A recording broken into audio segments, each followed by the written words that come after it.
안녕하세요. 감동사연 채널 왈칵입니다. 꾸준히 한국과 각별한 인연이 있는 외국인 분들의 이야기를 생생하게 전달하는 데 힘쓰도록 하겠습니다. 이제 오늘의 사연자분 모셔볼게요. 사연자분 안녕하세요. 안녕하세요.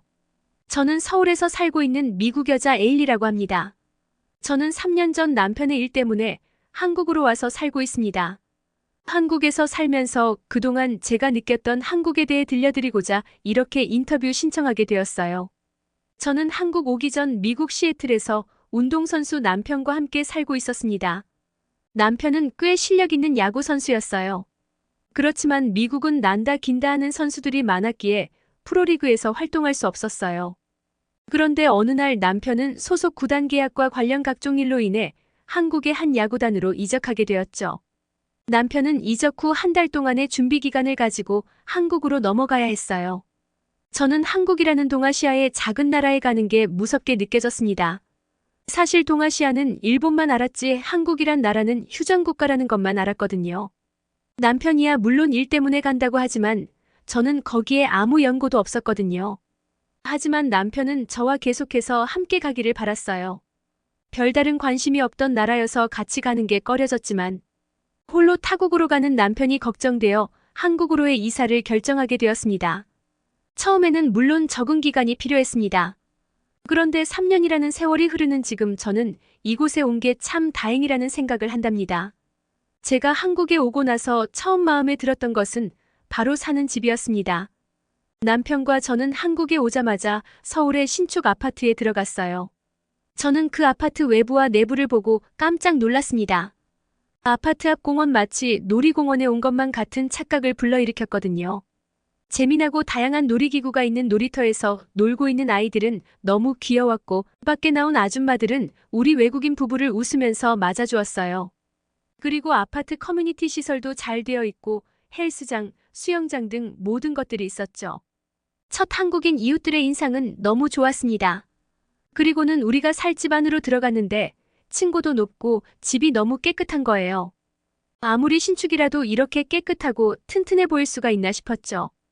그중 놀랐던 것은 냉장고가 벽 수납장 안에 박혀 있다는 것이었습니다. 공간 효율을 이렇게 만들 수 있다니 한국인들의 건축 기술이 놀랍게 느껴졌죠. 그리고 내부가 큰 냉장고만한 스타일러가 하나 있었습니다. 저는 그렇게 큰 스타일러는 생전 처음 봤어요. 온수의 난방기도 너무 잘 작동하고 문제가 되는 게 하나도 없었습니다. 그래서 땀을 많이 흘리는 남편의 옷을 관리하는 데에는 스타일러가 단연 최고예요. 아마 미국으로 돌아가도 저는 한국의 스타일러를 구매할 것입니다. 그리고 제가 제일 신기하게 보았던 것이 하나 있었습니다. 바로 사전 구매해 놓았던 짐을 실은 이사차의 모습이었죠. 그 이사차는 아주 큰 사다리차였어요. 슬라이드식으로 위아래 이동이 가능한 사다리였고 창문을 통해서 가구들을 옮겼습니다. 해외에도 물론 사다리차가 있긴 한데 이렇게 일반적이지는 않습니다. 우리 집은 20층으로 꽤 고층에 해당했는데 사다리차는 최대 25층까지 올라갈 수 있었어요. 미국은 가구들을 아직도 직접 트럭에 실어 옮기는데 한국은 사다리차 이삿짐 트럭이 일반적이더라고요. 마치 소방차처럼요. 제 눈앞에서 물건을 놓은 사다리차 판이 말도 안 되는 속도로 빠르게 내려오더니 바닥에 닿을 때쯤에는 일시 느려지면서 편안히 착지하더군요. 놀이기구 중 자유로 드롭이 내려올 때처럼요. 이런 일련의 이사 과정과 신축 아파트를 보고 저는 큰 감명을 받았습니다. 한국의 건축과 주거 환경 및 이사 기술은 대단히 발전해 있고 그 발전의 원천은 효율을 중시하는 한국인에게서 나온 것 같았죠. 제가 한국에 살면서 놀랐던 것 중 또 하나는 분리수거가 너무 잘 되어 있다는 거예요. 남편 일 때문에 다른 나라에도 잠깐씩 살아봤지만 이렇게 분리수거가 잘 되어 있는 나라는 처음 봤습니다. 어느 날은 미국에 있을 때처럼 일반 쓰레기와 플라스틱 쓰레기를 분리하지 않고 버린 적이 있었어요. 그런데 쓰레기를 버리러 분리수거장에 가자마자 저는 다시 집으로 돌아올 수밖에 없었습니다. 플라스틱 캔, 유리, 비닐, 일반 쓰레기, 음식물, 쓰레기, 스티로폼 등 큰 마대들에 나눠서 버리게 만들어져 있었습니다. 비록 귀찮기는 했지만 환경보호에 앞장서는 한국인들의 시민의식에 감동하여 그 뒤로 저는 분리수거를 철저히 했습니다. 그리고 또 놀랐던 것은 한국의 치안이었습니다. 미국에 있을 때 한국의 광고를 하나 본 적이 있습니다. 아무도 없는 밤거리에 여자가 편한 복장으로 길거리를 뛰어다니고 있더라고요. 미국에서는 그러면 매우 위험하거든요. 어떤 무리들에게 봉변을 당하거나 탈취를 당할 줄 모르니깐요. 그래서 저는 그 광고를 보고 코웃음 쳤어요. 한국은 왜 저런 거짓 광고를 할까 싶었죠. 근데 한국에서 3년간 살고 제 생각이 너무 짧았다는 것을 깨달았어요. 치안이 워낙에 잘 되어 있으니 밤늦게 여자 혼자 돌아다녀도 큰 문제가 없는 것이고 집에 잘 도착할 수 있는 거죠. 저는 정말 놀랐어요. 사실 미국은 대낮이라도 정말 위험한데 한국은 밤이어도 안전하다니. 예전에 샌프란시스코에 갔을 때 잠시 화장실을 가려고 차를 잠깐 5분 동안 세워뒀거든요. 근데 차 뒷문이 와장창 깨져 있었고 그 안에 저의 아이패드가 사라졌어요. 그래서 경찰을 불렀더니 웰컴 투 샌프란시스코라고 하더군요. 샌프란시스코에선 흔한 일이라고. 그러니 저는 더더욱 한국의 치안에 감동을 받을 수밖에 없었어요. 심지어 한국인은 밤이 되면 술도 마시고 노래방에 가서 화끈하게 놀며 하루의 일과를 즐겁게 마무리하더라고요. 저는 그런 한국인이 너무 부럽고 신기해 보였어요. 이웃집에 사는 30대 중반 직장인 여성과 친해졌었는데 그녀는 새벽 2시에 술 취해 집에 들어오는 것을 제가 분명히 봤거든요. 근데 아침 7시에 풀 메이크업 풀 착장을 한 상태로 출근을 하더라니깐요. 그런 일상생활을 하는 대한민국 사람들이 너무 대단해 보였습니다. 한국이라는 유토피아에 사는 한국인들이 부러웠고 3년이 된 지금 저도 그 생활 습관이 자연스럽게 된 상태입니다. 밤만 되면 가로등 간판등이 반짝거리고 하루의 일과를 즐겁게 보낸 후 다음날 활기찬 마음으로 다시 일을 하는 그들의 모습 진짜 멋있어 보였습니다. 한국 온 지 2달쯤 됐을 때였던가요? 저는 한국의 프랜차이즈 카페를 처음 방문했습니다. 정말 웃긴 게 본인들 자리에 중요한 가방과 노트북, 휴대폰을 그대로 두고 화장실을 갔다 오는 거예요. 저는 그 모습을 보고 진짜 턱이 빠지도록 놀랐습니다. 미국이라면 1분 만에 누군가 훔쳐가서 중요 물품의 행방은 아무도 모를 거예요. 저는 한국 이웃 주민들과 친해지면서 느꼈던 것이 하나 더 있었습니다.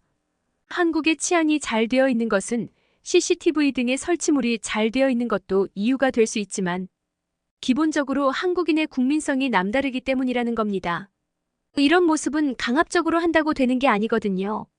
국민 스스로 지킬 걸 지키고 즐길 걸 즐기자는 그런 마인드가 있어야 가능합니다. 상대에게 피해를 주면 안 된다는 어르신들의 가르침 등도 한몫한 것 같아요. 도덕과 상식을 기본적으로 지키고자 하는 한국인의 국민성 때문에 이같이 뛰어난 치안이 유지되고 있는 거라고 저는 생각해요. 남에게 피해를 주는 사람을 보면 저러면 안 된다고 스스로 배우고 깨닫는 한국인들의 모습을 제가 많이 봤거든요. 심야에 무인 아이스크림 가게에 들어가 알아서 계산하고 나오는 모습, 지하철을 기다릴 때 완벽한 줄로 서 있는 국민들의 모습 등은 저를 감동받게 만들기 충분했습니다.